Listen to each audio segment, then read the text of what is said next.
قبیلے جرہم یمن کے رہنے والے تھے۔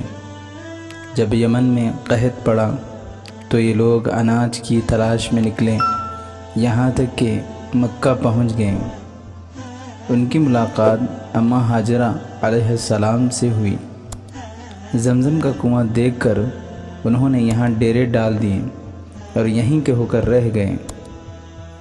حضرت اسماعیل علیہ السلام کی شادی قبیلے جرہم میں ہوئی تو یہ لوگ مزید اثر و رسوخ پکڑ گئے، یہاں تک کہ بنو اسماعیل کمزور ہوتے چلے گئے اور وہ غالب آ گئے۔ حضرت اسماعیل علیہ السلام کی اولاد عرب قبائل میں بکھر گئی۔ جرہم کے ظلم و ستم حد سے بڑھے تو بنو اسماعیل کا اتحاد رنگ لایا، چنانچہ وہ پھر اپنے مرکز کے امین بنے۔ قبیلہ جرہم کو نکال باہر کیا۔ انہوں نے جاتے جاتے یہ ظلم کیا کہ سونے کے 2 ہرن اور کعبۃ اللہ کے قیمتی اشیاء زمزم کے کنویں میں ڈال دیں، اور کنویں کو اس طرح بند کیا کہ ان کا نام و نشان تک باقی نہ رہا۔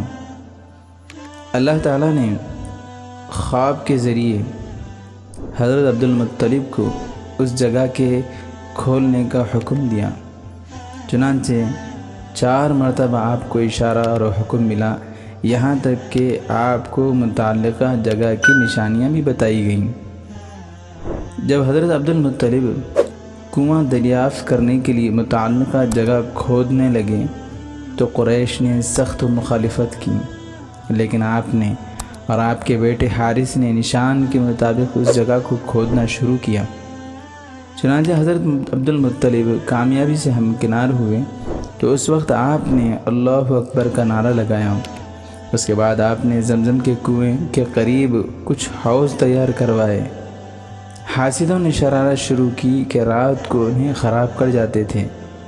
حضرت عبد المطلب نے خدا سے دعا مانگی اور دعا ایسی قبول ہوئی کہ جو شخص اس حوض میں نہاتا کسی نہ کسی موذی مرض کا شکار ہو جاتا تھا۔